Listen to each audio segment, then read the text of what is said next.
Welcome to Transforming Worlds. The next wave, AI, is not created by hippies. It's created by huge companies with lots of power whose only goal is to consolidate that power and have as much control as they can so that they can win in the marketplace, but also so they can just get richer and richer. Art has just become a money laundering scheme for, rich people. Mm-hmm. And science is kind of devoid of poetry, which is why we're always sort of skeptical of science, because they seem geeky. They seem, like a lot of scientists don't seem to be human almost. I also think we just need to get back to, we have to rebalance the scales. We have to have art and science, or art and technology, more equal and more integrated. In this incredible episode, we speak to none other than Marty Neumeier. You may know him from his prolific number of books on branding, design, and marketing. He started off as a graphic designer back in the 1970s, and around the time that Macintosh launched, he moved to Silicon Valley to help some companies build their brands.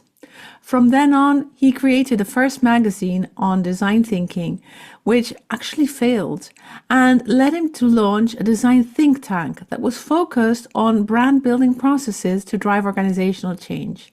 Now, if that isn't pioneering, it was back in the 90s.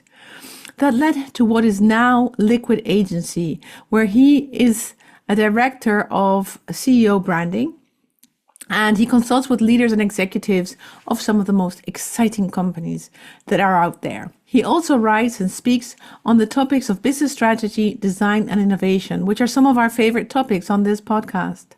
Marty travels quite a bit for business, and he spends his time mainly in California and in France.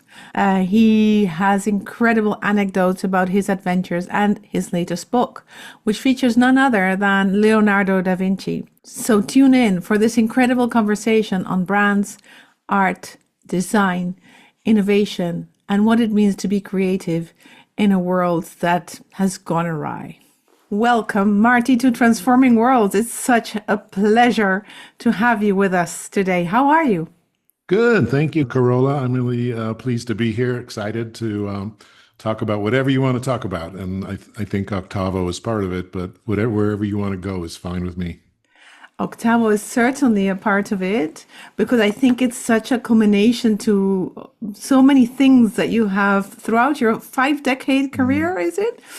That you've actually brought to fruition, and you've been inspiring us from so many different angles. And I think that in this marvelous work of fiction, you've managed to bring it all together, and it felt also very personal. But before we get there, tell us how you got to writing Octavo. What was transforming in your world that made you feel now's the time to write it? I could trace it back to my research for Metaskills, which is my big book about the future of work that I published it in 2013, started writing it in 2010. And it's about the time we live in right now. It was predicting the time we live in right now. I still think it's got a lot of information that people still don't understand. So it's got a good life ahead of it, I think. Mm-hmm. But during my research for it, I was reading about Leonardo da Vinci and a couple of other books. And in one of the books called The Science of Leonardo, which I recommend, near the back, there was a little story, maybe a half a page, about Leonardo wanting to publish his notebooks, the famous notebooks. Yeah. He always wanted to do it, but he didn't want to do it too soon because he was careful not to give away all his secrets, because he needed the money. Yeah, He right. needed the patronage. Yeah. So he kept putting it off. And then finally, there was no time left to do all the work because there were so many. There was, maybe 3,000 pages or something. He gave, so on his deathbed or near to the end of his life, he gave the assignment to his young pupil who was probably he was still a teenager at the time. and asked him if he would get the books published. And so he promised to do it, but he didn't. The task was way too large. I mean, huge number of things that he would have had to organize. And, life got in the way, and he eventually died. And all those notebooks were in the attic of his mansion, or the castle that his family owned. When he died, his son, Horario, saw these, and he was cleaning out the house, and he was so sick of hearing about the great man from his father. He just didn't care anything about them, and he just started giving them away to anybody who showed any interest at all. Here, take whatever you want. I don't want them anymore. And those notebooks got scattered all over Europe, and they never saw the light of day. Nobody published them. They probably didn't even understand what Leonardo was doing. It was too new. And so as a result of that, says the author of this book, no one knew about Leonardo's accomplishments or his ideas for 200 years. These books just sat in other attics, and in that time, science and art, which had been pretty much one thing, they were interrelated, got divorced, basically. And science went one way and art went the other. And now we really wish we had those back together, because art has just become a money laundering scheme for, rich people. And science is kind of devoid of poetry, which is why we're always sort of skeptical of science, because they seem geeky. They seem, like a lot of scientists don't seem to be human almost. Because of this mistake that got made, or this error in judgment. And I just thought that was the saddest thing in the world. And it stuck with me, and I just kept thinking, that was a real turning point. And that sounds like a story to me, like certainly. a failure of that. And that's why also I was saying that, like, you've come full circle, because you're originally a graphic designer, and graphic design was, back in the day, now you can study it at university, but it was a trade. And it was something that we learned from master to student, and where we became craftsmen and craftswomen of graphic design, and of the capacity to observe and to convey, which is kind of exactly where these two worlds come together, right? Because it's design, which isn't art, but it also isn't science. And it felt really, in reading the book, and of course, having read your previous books and your other, I think, 8 books, of course, things like branding and design, and, having an identity and understanding, what we're here to do in the world is interesting from a professional perspective. But here, there were so many moments in your book where I could kind of see through your original vocation, your original profession. It threw me back to my to my own, experiences standing next to a press with a thread count in English. In Spanish, it's called literally a thread count, and looking at your CMYKs and see how, like, your offset, cylinders were actually putting a loop to the 4-color process and checking the magenta and the cyan. Right. And the same thing about so many other aspects of kind of the technicalities, if you were, within a book of fiction, come from a much, much deeper knowing, and kind of a wisdom of, and perhaps even a pain of, this separation between art and science, and this need for it to come together. So that's why my reflection, you've come full circle too.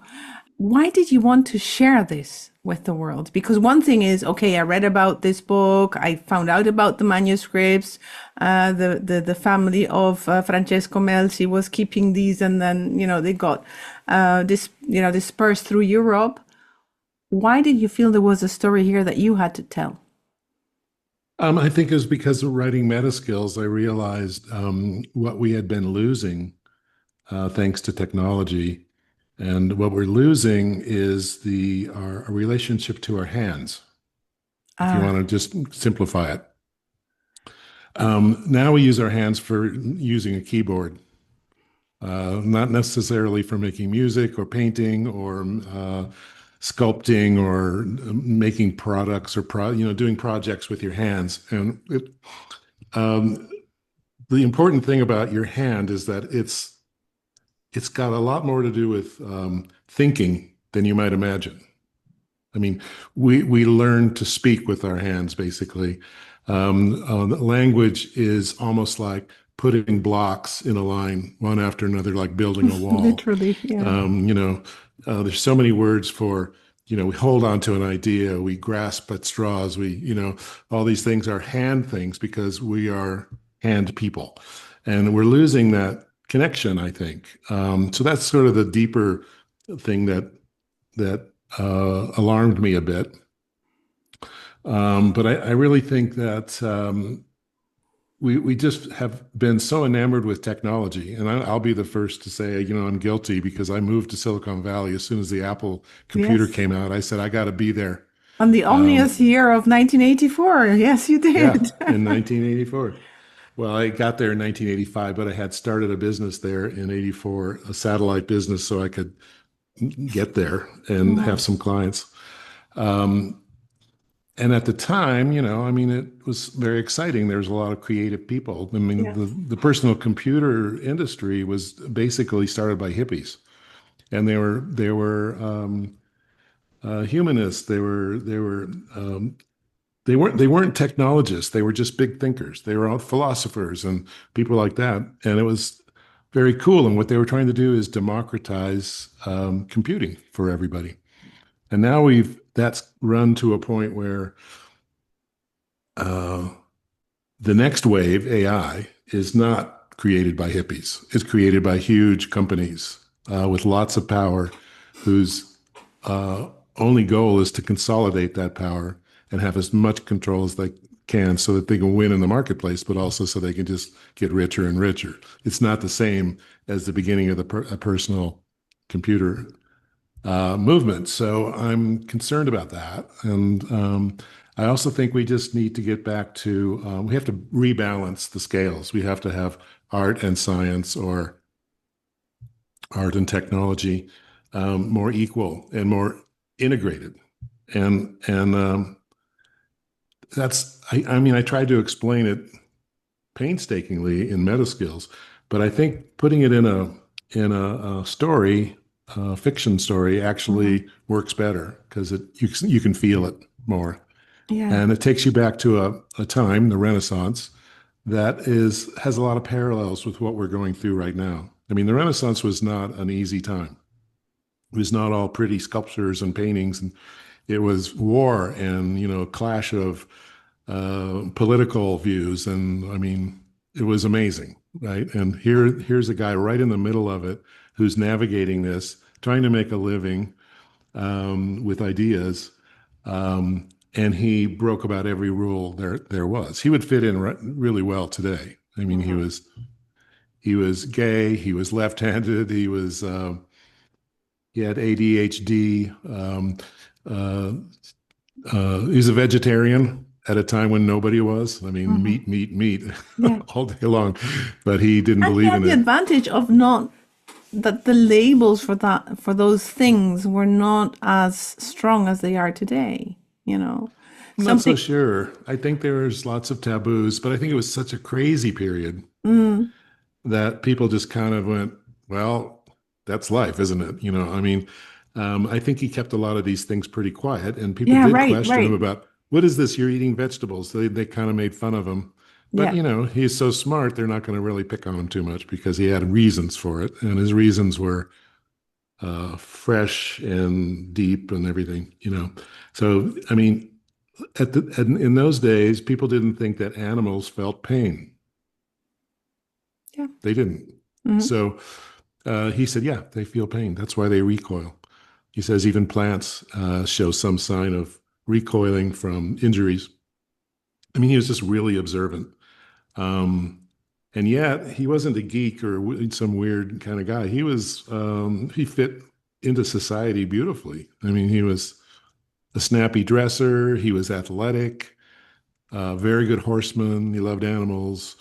Um, he he never went to school, so he was Right. So he unlettered. didn't come from a comfortable background. Like it's not like he had the means. He actually, well, to the degree that that existed back in the day, he was a self-made man, and his resourcefulness and his ability to kind of command some kind of commission and put a price to his work, and to be able to discern what is immediately necessary and what can be postponed as a kind of creative endeavor that can emerge more slowly. And these are all skills that we definitely need in this day and age. I think my reference to the previous point on the labels is I think that in today's world, there is this immense need for labeling people, and some people, unfortunately, kind of succumb to the label. And one example is his dyslexia, right? So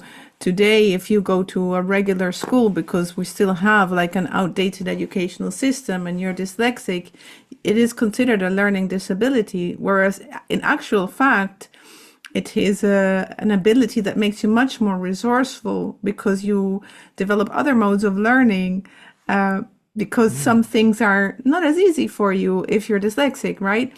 So he was able to take it in his stride because there was an absence of these labels. I think for many of us these days, the labels have become somewhat oppressive, and we need this liberation again, as you've been saying. Well, I mean, he was illegitimate, so that was a label that he had, and that counted. He was unschooled, that was a label that counted a lot, and he resented it. But at the same time, he was so confident in his abilities, he just could make fun of people. He says, my teacher is the source of all knowledge. I learned from nature. Yes. So he wasn't going to take that from anybody, but he made it work. And he was able to get the attention of patrons, so the Duke of Milan was his big patron. He didn't get the patronage of the Medici, and everybody else was, and that's not clear to me why, but it could have been timing. It could have been they already were full, but for some reason they didn't take to him, and he wasn't going to hang around. So he left Florence, where he grew up, and struck out on his own, and ended up in Milan, where I'm sure the accent was different and the dialect was different and all that. So he had to adapt to that. But he played music. He designed musical instruments. He used to make up songs on the spot, and that's how he got his first job with the Duke of Milan. They were charmed by his ability just to create stuff on the fly. Yeah, wow. Yeah, fabulous. And that got him in, and then he made himself quite useful. So he had really two jobs, the outer job and the inner job. The outer job was doing things for the Duke and other institutions, paintings and sculptors and some architecture and things like that, which we don't know too much about his architecture, but I think it was probably good. And then the inner job, the inner work he was doing was on his notations on science and just figuring out everything, and then inventing machines and stuff to test his theories and things like that. So there was that. But I actually think one of the things that the insight I got from reading all these materials is that I think a lot of his work, it doesn't exist anymore because he didn't really care about it, which was spectacles. So the Duke of Milan would say, we have a contingent of French people coming in. I want to put on a big celebration. I want you to manage the event. So he was an event manager, and he'd create these spectacles, like stage spectacles with robots and all kinds of moving parts and machinery to make this, like, to wow people, right? He was an experience designer. He's an experience designer, exactly. Yeah. And I think he did lots of those. And I think that's what a lot of those machines and stuff you see were really in service of that. Like, or he'd get an idea from that and then follow that up in his notes and maybe make a model of it or something to see if it worked. But I think that's what he, so, that's what he did. But I think that does relate to his inner job. I mean, regardless of his views on religion, I think that he did not feel like any good creative will tell you it's not driven by ego. The minute you start creating out of ego, it's just going to be the same as everyone else. Originality comes through the muse, right? Whatever that is. So I think that his belief in the muse was so great that he didn't feel that this had to be sort of set in stone or sort of, in some way published for the knowledge, but more for the process and the endeavor of carrying through in the observation, in this understanding as a creative impulse, as a sort of breaking things down to their essence, so that from there something new can emerge and be created. That's kind of the sense or the feeling that through your book comes really strongly through, that this was the person who Leonardo really was. In between the outer and the inner is himself as a seeker of this inspiration, this continuous source. Well, truth. He was trying to find the truth of nature, right. And he realized that human beings are not just naturally logical or very curious, and they kind of they're tribal. And he was just like, that's not for me. I want to find out what's really going on. I want to dig underneath all the layers of the onion to find out what's going on. And I think that felt empowering to him. I think he knew secrets.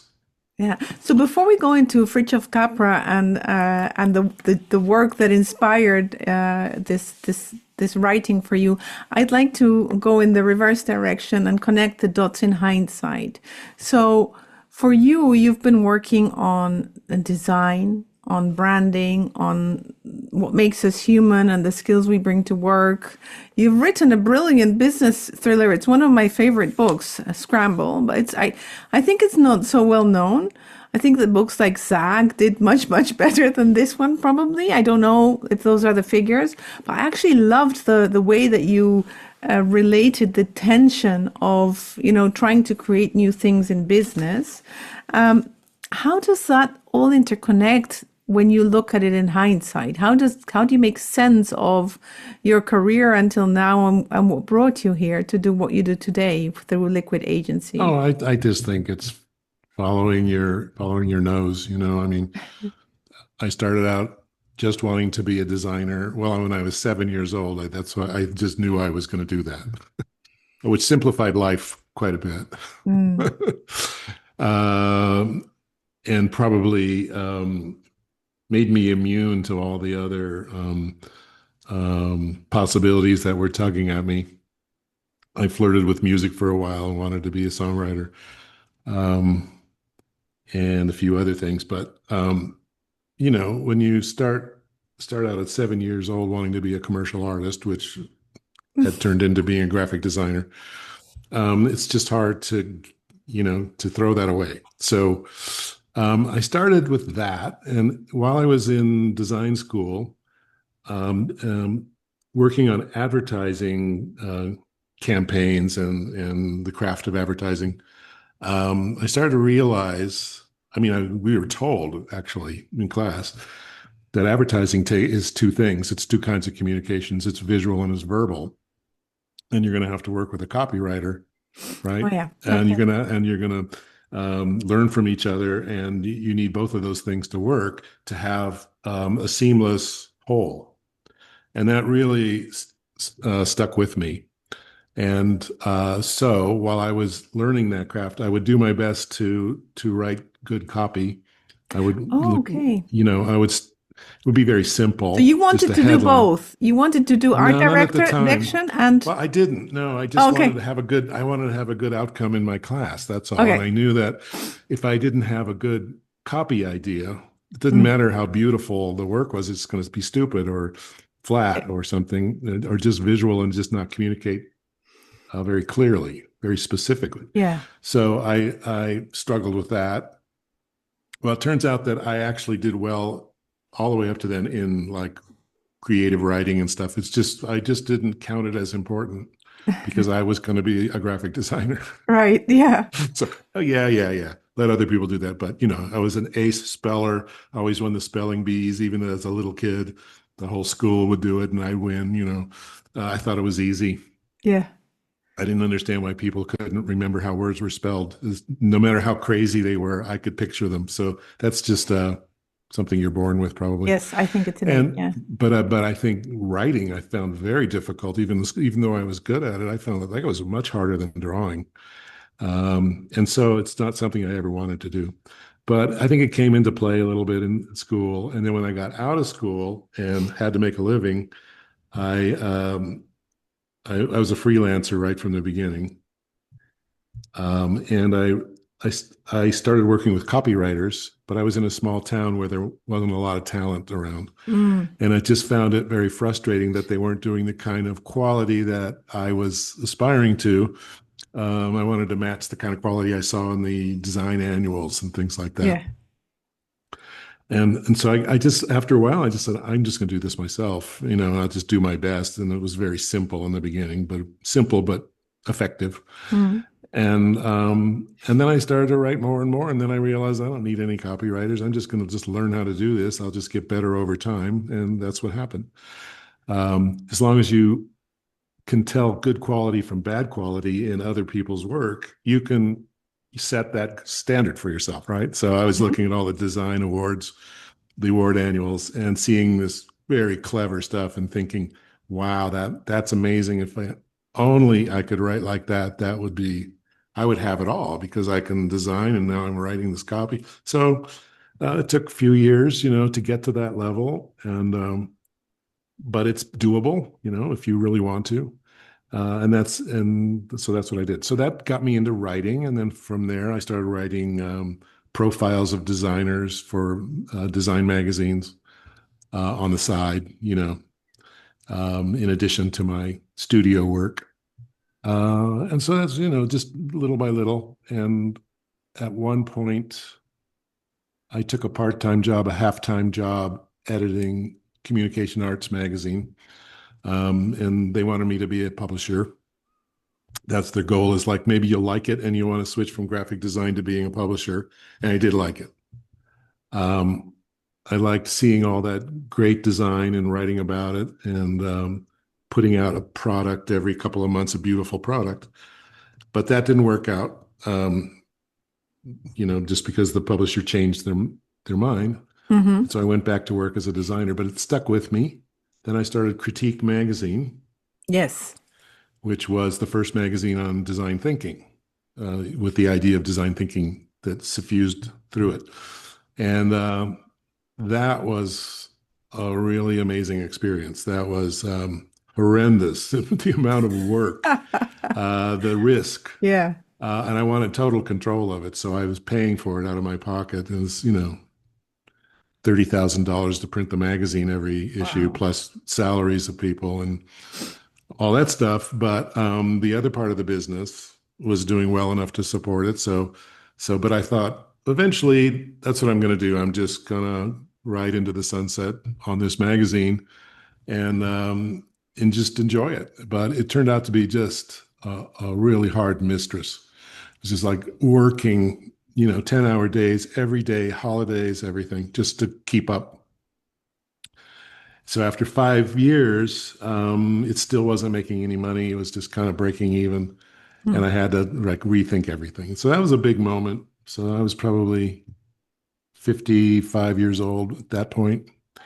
And I realized something's got to change. So I stopped the magazine. The business went under. It's the first time that ever happened. 9/11 happened. The recession happened after that. And there was something else. There's 3 things that happened all at once. Plus, I was overextended on the magazine.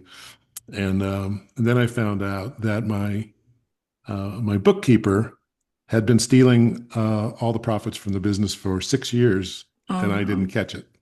was stupid me, but I was so concerned about just getting the work done. I couldn't believe anybody would Right. try to undermine that and rob the company. So there was another problem. So I had to start from scratch. Except I had all these Wow. skills. So, you know, was found myself in debt, and I Oh decided, gosh. And well, you're I in, by have, this time, you're in your late 50s, right? yeah, yeah, I'm doing, doing well, making money finally, after many years of struggle. Yeah. Finally, it's going really well, and then Mm. this happened. So I thought, well, take a deep breath, and what do I do next? So I thought, well, I have to go back to working for clients because that's just a sure thing. I can always get clients Yes. to do design or branding and so forth. But I was already intrigued with the idea of redefining branding because it didn't make sense from my point of view as a designer. I could see it made sense from a business strategy standpoint, but it didn't connect with anything in the real world, like how you show up for customers. So I wrote The Brand Gap while I was sitting there with no work in a warehouse full of unsold magazines. Mm. I had let all my people go. I couldn't afford to pay them. Some of them I had to pay back, for back salaries and stuff because they were helping me out. It was a really dark time, but I wrote The Brand Gap, and I could have done something safe and just like, what kind of book Oh would just, no, but I no. didn't. No, I went the opposite way. I did the Yeah. riskiest thing I could. So I designed a book that looked like no other business book, and I went, okay, so this is probably going to be a strikeout, but it might be a home run. And it It's not going to be was. yeah, and it was, and it didn't happen like on day one when the book was published. It took about a month, but within a month, The Brand Gap was number 15 on Amazon. I Yeah, mean, yeah, 15 yeah. of all the 7 million books, I number think it still 15. applies to this day. I don't know. It's from the early 2000s. 2003 from the Yeah. first for the first. So, Which one? Let me see the cover. Can I see the yes, of cover? course. I'm showing Okay, the so that's the cover. second edition. So that came Yeah. out in about 2005 or something like that, 2006, because I felt it needed a refresh. Well, it didn't. It was Oh fine. In no, fact, this it's is the kind still of book that reads like, oh my gosh, finally someone is saying how it really sits. This is someone is speaking truth to brand. well, I did have the Finally. advantage of being in that very business for, Right. 30 years or something and struggling with it.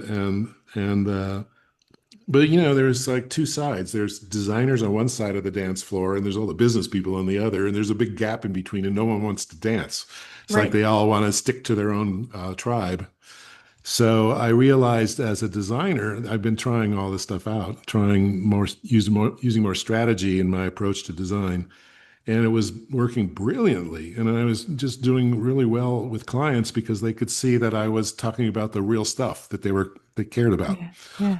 So I made it my mission to try to reach out to other designers and say, you ought to come over a little bit to this side to learn this because your business is going to take off if you can handle some of these principles. Yeah.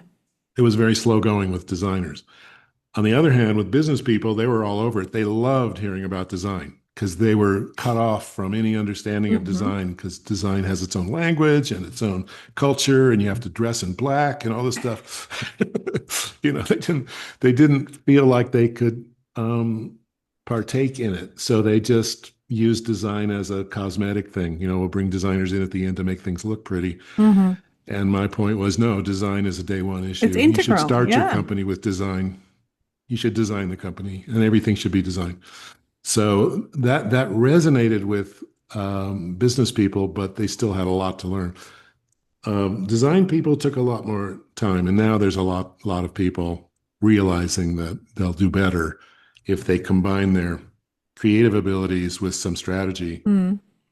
and position themselves a little differently in the marketplace. But it's been slow, and but the book has sold exactly the same from day one. It never faltered, even though the case studies are old, and some of it isn't even true anymore about some of the companies, but the principles are all true.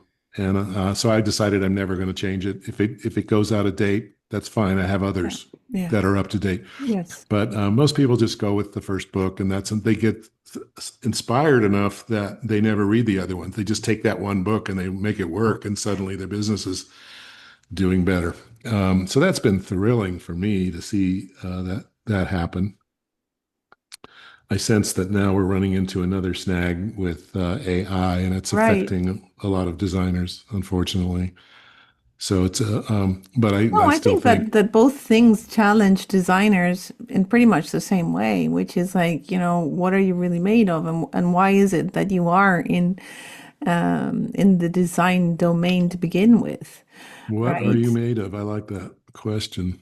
What are you made of? Are you really a designer in the true sense of what that means? Right, because if you're only sort of making markings on paper because you love beauty and you love order and you love things to have a certain rhythm and structure, then that's fine. But by golly, that structure is going to collapse, at the speed of AI. Yes. Yeah. If you could dial a button, turn a dial to more aesthetically better or worse, and everyone can do that. I'm all for it. I'm all for it. It's beautiful, and we love beauty, right? It gives us a sense of control and that everything's going to be all right. But it's also foolish to think that is the end of it. That's well, we live in a competitive world, so that's the other thing, is that you can't just if everyone can do it, the value goes down. So as things get mechanized, the cost goes down, but so does the value. So if you were doing that by hand and the machine can do it, that's no longer valuable. You have to go back upstream to where the originality is. So originality is a huge part of anything creative. And if you think it's just surface values or following the leader, following what everybody else is doing to look professional, that's not going to be enough. So before I turn the dial and we kind of move forward, because we had just moved back in time to kind of understand how we got here, and now we're going to turn the dial forward. We're now talking about my favorite subject and title of this podcast, which is transformation. And back to Leonardo da Vinci. Leonardo da Vinci said, you guys, why are you fooling yourself? It's happening all the time. It's ongoing. It's never going to end. Transformation is in nature. It's everywhere. Open your eyes, look around you. Things are dying. Things are being born. Things are developing. Things are getting mushy, and it's autumn again, So what was it when you started looking at the incredible work of the pioneer that is Fritjof Capra, and you started looking at the science of Leonardo? What was the twinkle in your eye that said the future's there? What was it you were seeing? Well, as I said, I saw that there's a gap. So instead of a brand gap, what we have another is gap, a different gap between science or between technology and art. That's killing us. It's just making life horrible. So we have to close that gap. I think that was what he made me see, but also what you just said, that life is always transforming, and that's what Leonardo, that's what his science was about, this continuous transformation. Yes. And here we are, where we need to understand nature quite a bit better than we do. Leonardo is already doing it. Like he was using first principles to discover what was happening in nature, and we had better get cozy with nature pretty quick, because we're killing ourselves and nature at the same time. So that was another thing, is that, I don't think we've nearly come to grips with our situation on Earth. I know I have, and I have a lot more to learn, but we're facing environmental collapse, and all we can talk about is pronouns. This is serious. This is real. Like, we have trouble knowing what's real and what's fake. And now here comes AI into this situation, and it's going to make it even harder for people. This is not a good time for AI to appear. But wasn't it inevitable that AI was going to appear? I follow the work of an incredible, my Leonardo was Herbert Simon. And Oh, yeah. Herbert Simon was Brilliant. the dean of the Carnegie Mellon School of Design, and he published a book in the 60s that is called The Sciences of the Artificial. Yes. And I can see the Great book. parallel, actually, now I say it out loud, with the research that you did on Capra's work on the science of Leonardo. But what Herbert Simon posits is, we've invented everything. It's all artificial. It's all constructed. It's all designed. And this means that we can redesign it. That if we, put ourselves to the task and think about it and observe and communicate and connect with everything, then we can actually be a participant in this transformation for the better. We can have a stewardship role, as Fritjof Capra introduces. That's right. Well, stewardship is a really good word. I think we've had for a long time, we tend to invent things and then we define the world in terms of our inventions, the latest one. And for too long, we've seen the world as a kind of machine. The universe is a machine, right? The stars are part of the machine. You can use math to figure out where they're going to be and all that. And I think we're at a period now where we need to start thinking of the planet as a garden and not a machine, or as the universe as a garden, because we do have the ability to be gardeners and take care of things. But first you have to understand how nature works. And we've not paid attention to that. I mean, our religions don't even consider it an issue, most of them. The Western religions, if you look at the Bible, there's hardly any mention of taking care of the land or the earth or anything, or animals or anything. It's all about people, which is probably very flattering to the people who love the Bible, but it's not the whole world. It's just people and how they get along. It's all about that. And so maybe we need a different religion, but it's going to be one that where just like nature religion altogether is a central. construct as well. Yeah, it's a construct. So we invented that. So we should reinvent that. Yeah. That religion is really hard to change. And because the older it gets, the more true it seems. And so that gives an advantage to older religions. But if we go back far enough, we'll start to see religions that make sense again. We'll start to see the pagan religions, which are all about nature. So I think we have a lot to learn from those. But we'll leave that aside for a minute. I just think we have to think of ourselves as gardeners who work with what we have, but we protect it. And we don't just trash it. We don't just burn it up. So, well, we can't undo history. We can't undo the things that have in actual fact happened. And so we did get the alphabet from the Greek, and we did have the printing press, and we did see the world through industrial lenses and see her as a machine. And then we thought, oh, no, she's actually not a machine. She's a computer, which is the age we're now in. And I think that the only thing we need to connect with, which, as you were talking about the inner and the outer with Leonardo, that is so present in these days. If we can connect both things, then we will be able to feel into what we have to do. Which doesn't necessarily, I'm very wary of what I say about the book, but it doesn't necessarily have to have a guerrilla type of impulse or an activistic type of impulse. Not everyone can be Scarlet, but, and I'm going to leave it there. Maybe nobody can or should. Scarlett's a horrible person. Right. But we can use the information in the context to inform and kind of connect the inner and the outer, so that we can see that there's a role and there's a possibility as perhaps connectors, not gap fillers to your concept of gaps, but as connectors of that.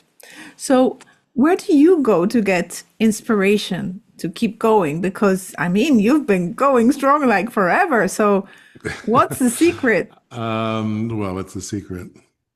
I don't know what the secret is. Maybe it's just luck of the draw. Some people are curious and others aren't so much. Other people, I mean, I've been very lucky in my life, and maybe has allowed me to be curious. I'm not struggling every day to pay the rent or anything. I was for a couple decades, but Yeah. I always thought I'll get past this, just keep learning. And I did. And now I have more time to be inspired.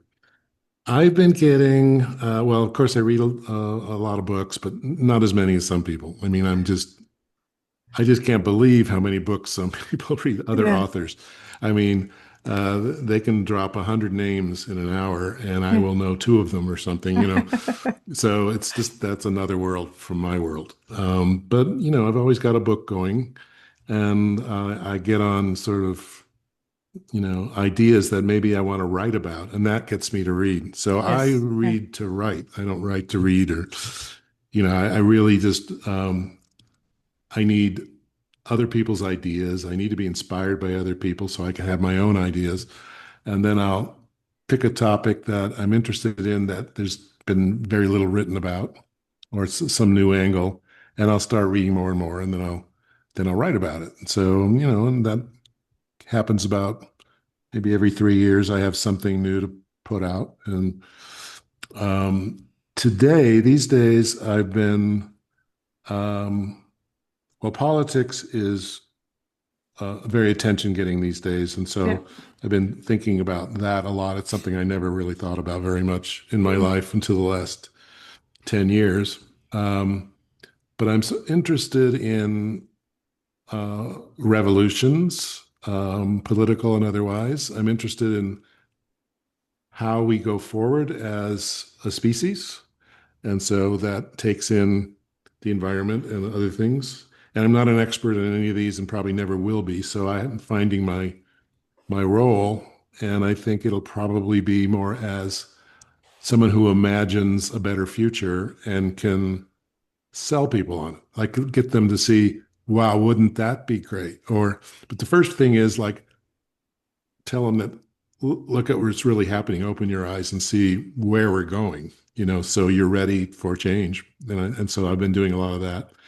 I find a lot of inspiration, not only in books, but on Substack. So Substack's Oh, fairly yeah. new, but I'm finding that it's attracting a lot of really smart people, sensible people, who have specific knowledge about things, but for some reason are done with mainstream media. They're just like, I don't want to be told what to write. I don't want to, I want to. And so Substack allows you, if you have something to say, to get paid for it.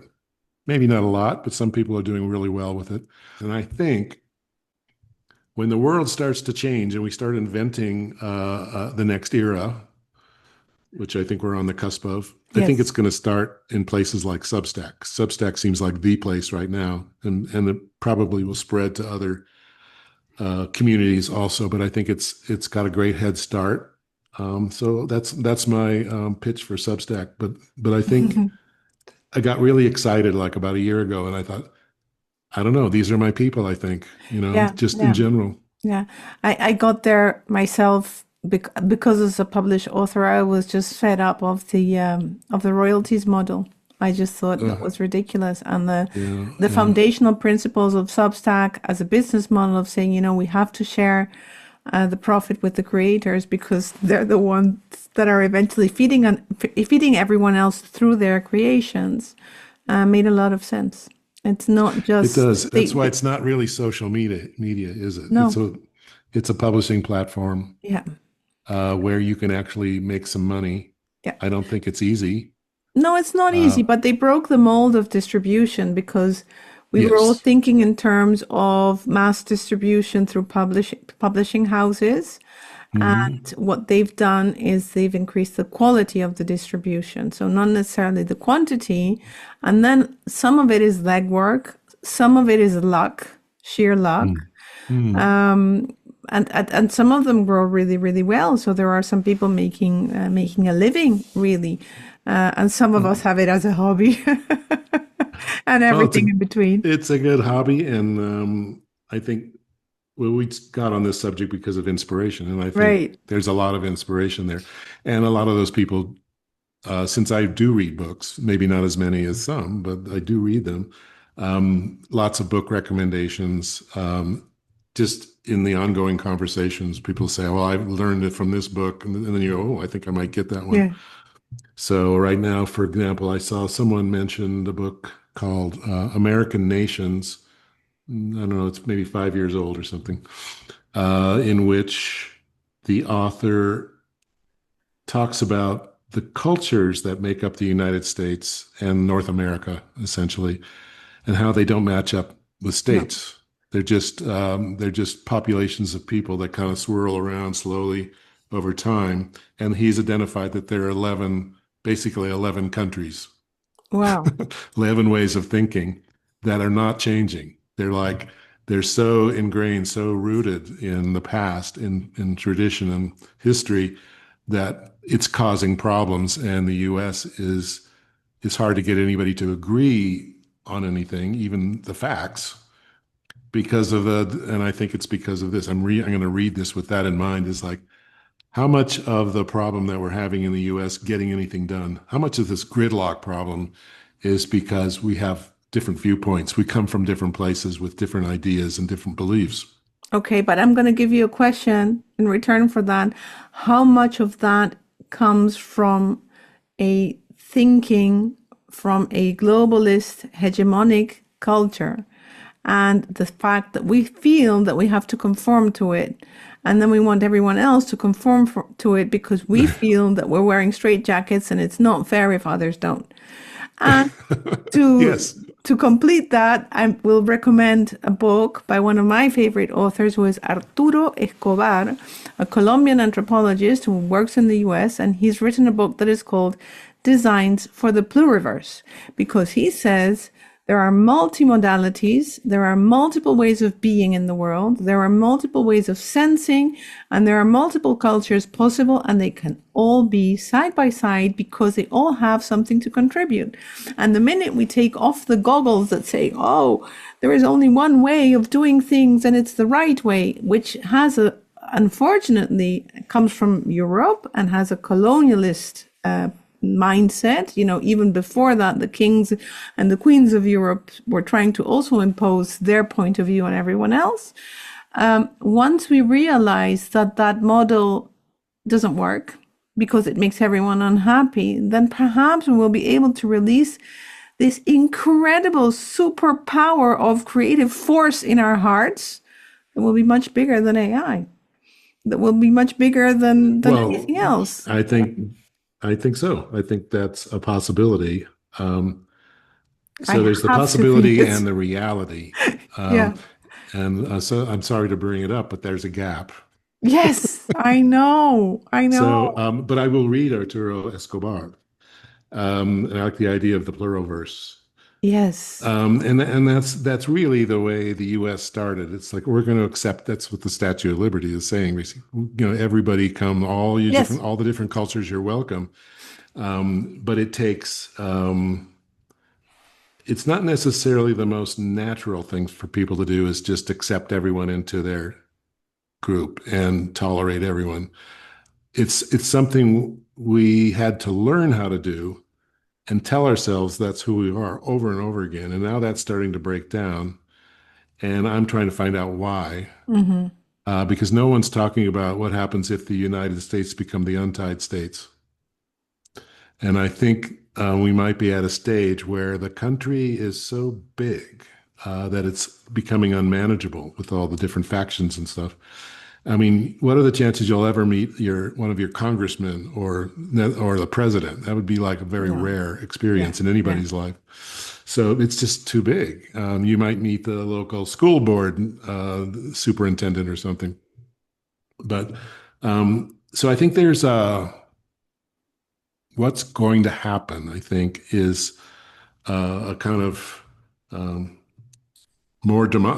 another kind of democratization that makes that breaks things into smaller groups. That's right. Yeah. We've got 50 states that are big enough to be countries in the U.S.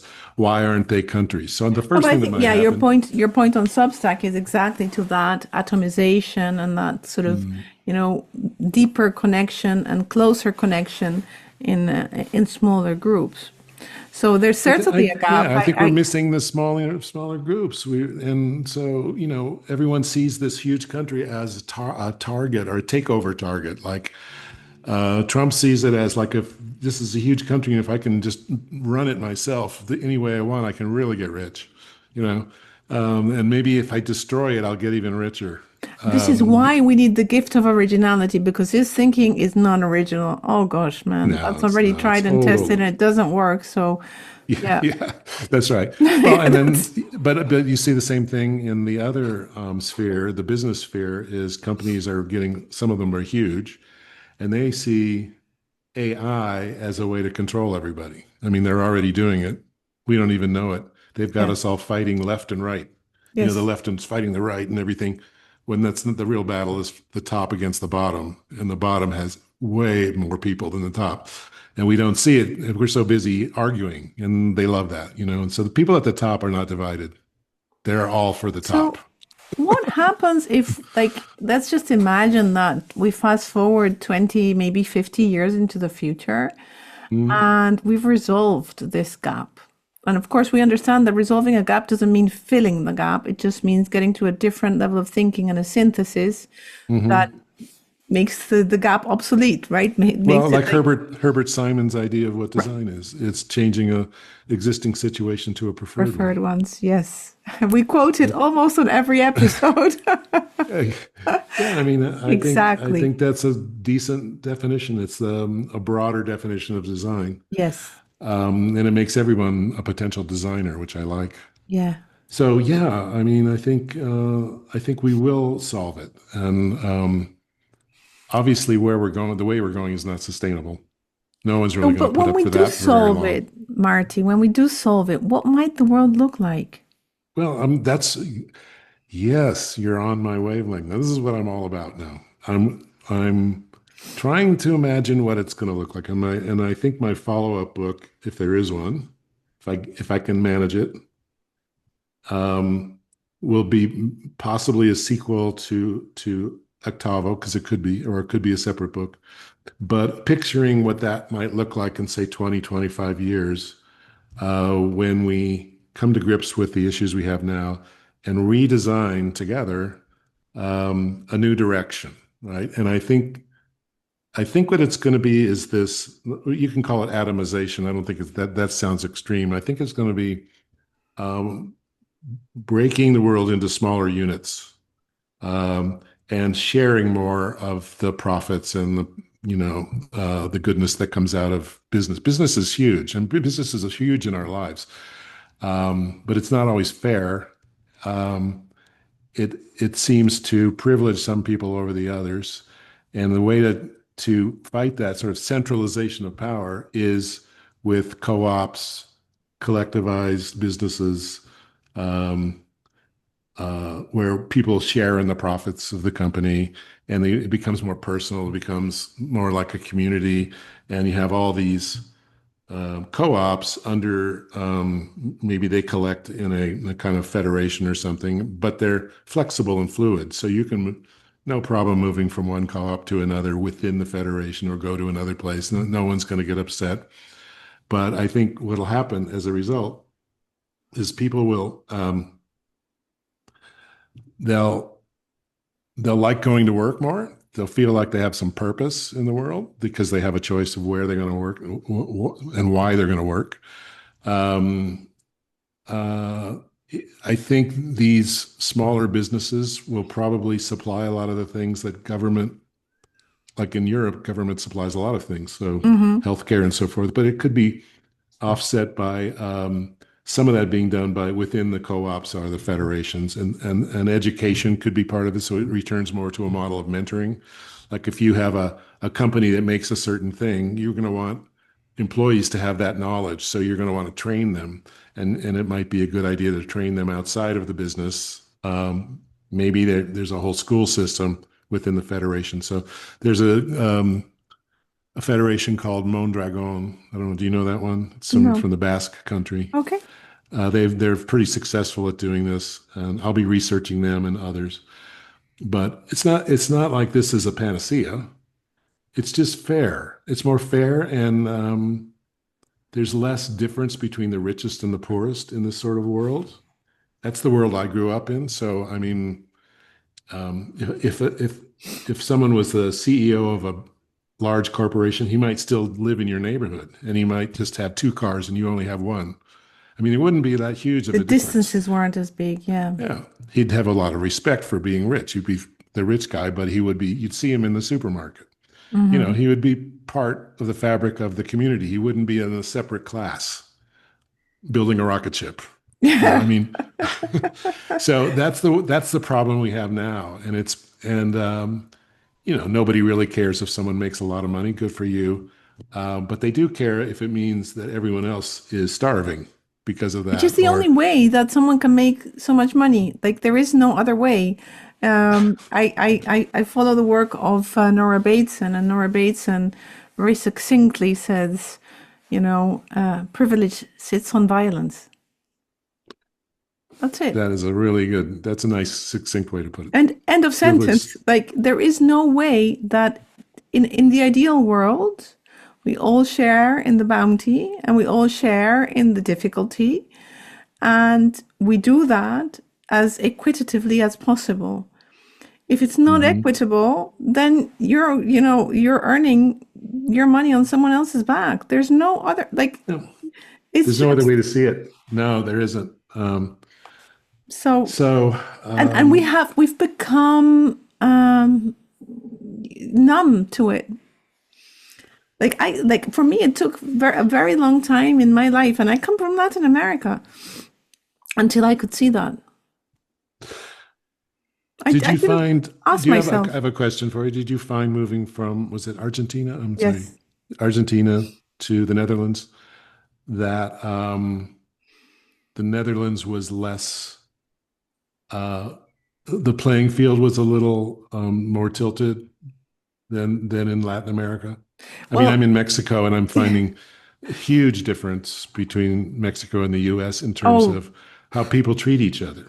There's no competition really to be richer or fancier or that much smarter than anybody else. Everyone feels like they seem to feel like they're on the same level, and they're just nicer to each other. They care about each other. And then in the US, it's every man for himself, because we're all competing with each other as if the pie is never going to grow, and it's just, you know, if I have to win, so you have to lose so I can win. Essentially. Yeah. So did you find that a little bit in the Netherlands? Because Europe seems to be better than the US. Yeah, Europe is very different from the US, for sure. I think that this was investigated by a Dutch researcher who was called 𝗧𝗿𝘄𝗧𝗍𝗪. And he looked at the dimensions of culture, and there are several dimensions, and one of them is the we cultures versus the I culture. So the culture that is for the group versus the culture that is for the individual. And so Argentina and Mexico are we cultures. So you instinctively connect through the others to make sense of the world. So how are we feeling is more important than, am I feeling like I'm going to win today? You know? Yes. So Asia is a we culture too, so that's one big difference. I think the brilliance of the Netherlands is that the Netherlands has a social economy. So we have an economic model in which everyone contributes based on their capacity.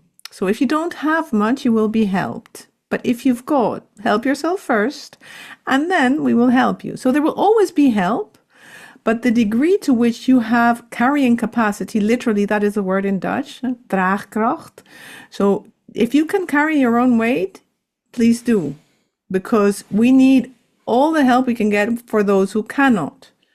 And so we contribute so that we can have a functioning group, a functioning we, so that the I, the individual, can still function, but without having the delulu, to use a 2025 word, idea that you're alone in this world. We acknowledge that there is a certain degree of autonomy and independence that can be very satisfying, but we never forget that we are part of a group. And I think that in this sense, the Netherlands is quite exemplary, because it's a small country of seafarers, and if you have to go together into the Northern Atlantic, you'd better be able to count on your peeps around you, because you cannot do it alone. Well, yes, and And so there's this, a society of traders too that depended on yes, other countries, other people for to make a living and to survive. right, So, but it's and that harsh. made The it's weather is really harsh, like hard. in a Canadian Yeah, way harsh, like yeah, it's difficult. So if you go into the elements, you can't do that on your own. So we understand that you cannot win alone. And so I right. think that this for me puts a nice equilibrium into the two aspects. I think Argentina is more of a open border country, as you talked about, and we have managed to have a huge tolerance for people who think differently, but unfortunately not the capacity to organize for the benefit of the whole group. And so eventually that leads to some degree of polarization. And I wish it were differently, but there's a sort of whole history books full of this. But unfortunately, the level of corruption is just, Mm. yeah, in the way of that happening. So, Yeah, right. So anyway, I think yeah, there's probably no perfect social structure, but I think right now everything does seem extreme and out of whack. So at least we need to correct it. yeah, And the correction is probably not just going back to something else. The correction has to be going forward into something else, right? And yes, that's where yes, which is designers have a role to play. right. Yeah, which is where design comes in. So, Right. our closing question on the podcast is a question that comes from my book Change Ahead, which I wrote in 2013. And it's the concept of a quest for questions. So, if we're going into the unknown, we can't have answers ahead of facing the unknown. It means that new questions will be emerging in our process of learning, in our process of discovery, that will lead us to the next question and to the next question and to the next question. And through that, we will design and navigate our way through. From where you are now and having finished Octavo, which I haven't shown to the camera, here it is, here's Octavo, and I have a super version of Octavo, which Marty sent to my home. Thank you for that. You're welcome. Highly recommended and super entertaining reading. Really, I did not talk to my family very much in the process of reading. It's like, Mom, what are you up to? It's like, sorry, not available. But anyway, much like it happens in Octavo, there is this quest for questions. What's the next question? What's the next question? What's going to happen next? And what do I need to know? And why do I want to find out? And what is the question I've got? So having written this and having, gone through all of the wonderful adventures you've shared today with us, what is your next question? Uh, wow, so many questions. You know, see these cards. This is like about 2 months worth of questions, Wow. basically. So Marty is showing handwritten right now cards. I'm thinking about some craft things that all the things we were talking about are on my mind, but I'm thinking about some craft issues of what the next book could look like, because if I know how it's going to be structured, then I can start use that as a filter for what I have to learn to make it happen, right? And I like to write books where you have to do research, so you end up with some ideas that have never been explored before, and that so out of I don't know. So I've got boxes of these. I have 2 shoebox fulls of these Index when I write a cards. book. Yeah. Yeah, and only some of those will be useful because I don't really know what I'm going to be saying in the book, and especially if it's fiction, you could have 100 ideas to it, every one that you actually can use in a story, because there are other things that have to happen in stories. But I'm trying to figure out the structure. What's the best structure for telling this story? And also possibly have it relate to Octavo, so that if someone read Octavo, they would recognize the kind of the look and feel, let's say, of this other book, even though it'll be about something slightly different. So I probably want to bring some of the characters in. I want to have some kind of continuation, but I want to, instead of looking at the past, now I want to go to the future and imagine what's that going to be like. And I'm thinking, this is an answer but not a question, that I might imagine that part of the United States breaks off, and it's in the air. It's not just like the South seceding because they want to preserve slavery. It's because there's this feeling of things breaking apart, wanting to break apart, so that people can collapse is the of the structures. Yeah, collapse is what's going to happen if we don't change. I mean, if a society needs to change and it's unable to because it's gridlocked, the only option left is collapse, and that changes it. But it's ugly and harmful.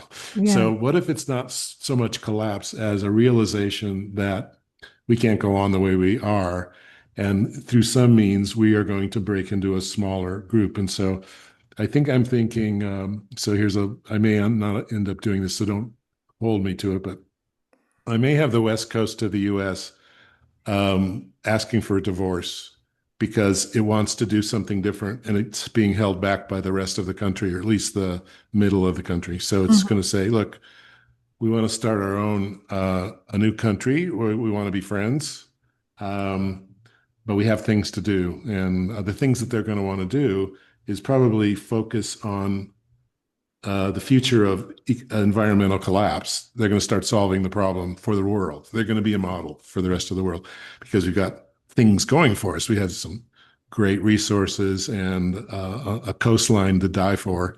So let's say that California, Oregon, Washington join together, and maybe they can talk part of Canada to coming, and maybe Baja California can be purchased for some price, and we have this whole strip, and they become masters of water, basically. Changing seawater into drinking water. Do call us in the Netherlands. We know a thing or two about that. Yeah, I think we're going to hire some people. Some people with Excellent. hats. Okay. Yeah. So anyway, that's a question. Am I going to do that or not? I don't know. So I've been mulling that. Okay. So I'm going to add to the show notes your URL. I would say Substack, martyneumeier.substack.com is the place to find my new thinking. It has been absolutely wonderful. Well, my privilege. This has been great. Thank you for sharing all of your ideas, your process with us.